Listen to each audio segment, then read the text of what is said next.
ಭಾರತದಲ್ಲಿ ಚಿನ್ನ ಪ್ರಿಯರು ಬಹಳಷ್ಟು ಜನ ಇದ್ದಾರೆ. ಆದರೆ ಕೆಲವು ದಿನಗಳಿಂದ ಚಿನ್ನ ಬೆಲೆಯಲ್ಲಿ ಏರಿಳಿತಗಳು ಆಗ್ತಲೇ ಇದೆ. ಇಂದು ಚಿನ್ನದ ಬೆಲೆ ಮತ್ತೆ ಇಳಿಕೆಯಾಗಿದ್ದು, ಹಾಗಿದ್ರೆ ಇಂದು ಚಿನ್ನದ ಬೆಲೆ ಎಷ್ಟಾಗಿದೆ ಗೊತ್ತಾ? ನೋಡೋಣ ಬನ್ನಿ. ಅದಕ್ಕೂ ಮೊದಲು ಪ್ರತಿದಿನದ ಆಭರಣಗಳ ದರ ತಿಳಿಯಲು ನಮ್ಮ ಚಾನಲ್ಗೆ ಸಬ್ಸ್ಕ್ರೈಬ್ ಮಾಡಿಕೊಂಡು ಈ ವಿಡಿಯೋಗೊಂದು ಲೈಕ್ ಮಾಡಿ. 22 ಕ್ಯಾರೆಟ್ ಚಿನ್ನದ 1 ಗ್ರಾಂ ಬೆಲೆ 11,185 ರೂಪಾಯಿ ಆಗಿದ್ದು, ನಿನ್ನೆ 11,235 ರೂಪಾಯಿ ಇತ್ತು. ಈ ಮೂಲಕ ಒಂದೇ ದಿನ 50 ರೂಪಾಯಿ ಇಳಿಕೆಯಾಗಿದೆ. ಅದೇ ರೀತಿ 8 ಗ್ರಾಂ ಚಿನ್ನದ ಬೆಲೆ ಇಂದು 89,480 ರೂಪಾಯಿ ಆಗಿದ್ದು, ನಿನ್ನೆ 89,880 ರೂಪಾಯಿ ಇತ್ತು. ಒಂದೇ ದಿನದಲ್ಲಿ 400 ರೂಪಾಯಿ ಇಳಿಕೆಯಾಗಿದೆ. 10 ಗ್ರಾಂ ಚಿನ್ನದ ಬೆಲೆ ಇಂದು 1,11,850 ರೂಪಾಯಿ ಆಗಿದ್ದು, ನಿನ್ನೆ 1,12,350 ರೂಪಾಯಿ ಇತ್ತು.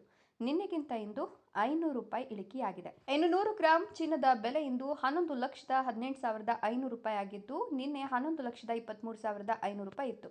ನಿನ್ನೆಗಿಂತ ಇಂದು ಒಟ್ಟು 9,000 ಇಳಿಕೆಯಾಗಿದೆ. 24 ಕ್ಯಾರೆಟ್ ಚಿನ್ನದ ಬೆಲೆ 1 ಗ್ರಾಂಗೆ 12,202 ರೂಪಾಯಿ ಆಗಿದೆ. ನಿನ್ನೆ 12,257 ರೂಪಾಯಿ ಇತ್ತು. ಈ ಮೂಲಕ 55 ರೂಪಾಯಿ ಇಳಿಕೆಯಾಗಿದೆ. ಅದೇ ರೀತಿ 8 ಗ್ರಾಂ ಚಿನ್ನದ ಬೆಲೆ ಇಂದು 97,616 ರೂಪಾಯಿ ಆಗಿದ್ದು, ನಿನ್ನೆ 98,056 ರೂಪಾಯಿ ಇತ್ತು. ಒಂದೇ ದಿನ 440 ರೂಪಾಯಿ ಇಳಿಕೆಯಾಗಿದೆ.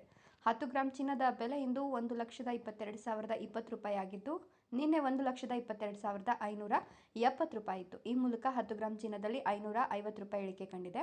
ಹಾಗೆಯೇ 100 ಗ್ರಾಂ ಚಿನ್ನದ ಒಟ್ಟು ಬೆಲೆ 12,20,200 ರೂಪಾಯಿ ಆಗಿದ್ದು, ನಿನ್ನೆ 12,25,700 ರೂಪಾಯಿ ಇತ್ತು. ಈ ಮೂಲಕ ಒಂದೇ ದಿನ 5,500 ರೂಪಾಯಿ ಇಳಿಕೆಯಾಗಿದೆ. ಇನ್ನು ಬೆಳ್ಳಿ ಬೆಲೆಯಲ್ಲಿ ಇಂದು ಯಾವುದೇ ಬದಲಾವಣೆಯಾಗಿಲ್ಲ. ನಿನ್ನೆಯಷ್ಟೇ ಬೆಲೆಯನ್ನು ಇಂದು ಕಾಯ್ದುಕೊಂಡಿದೆ. 1 ಗ್ರಾಂ ಬೆಳ್ಳಿ ದರ ಇಂದು 152 ರೂಪಾಯಿ 50 ಪೈಸೆ ಇದ್ದು, ನಿನ್ನೆಯೂ ಅಷ್ಟೇ ಬೆಲೆ ಇತ್ತು. ಅಲ್ಲದೆ 8 ಗ್ರಾಂ ಬೆಳ್ಳಿ ದರ 1,220 ರೂಪಾಯಿ, 10 ಗ್ರಾಂ ಬೆಳ್ಳಿ ದರ 1,525 ರೂಪಾಯಿ, 100 ಗ್ರಾಂ ಬೆಳ್ಳಿ ಬೆಲೆ 15,250 ರೂಪಾಯಿ, 1000 ಗ್ರಾಂ ಬೆಳ್ಳಿ ದರ 1,52,500 ರೂಪಾಯಿನಷ್ಟಿದೆ.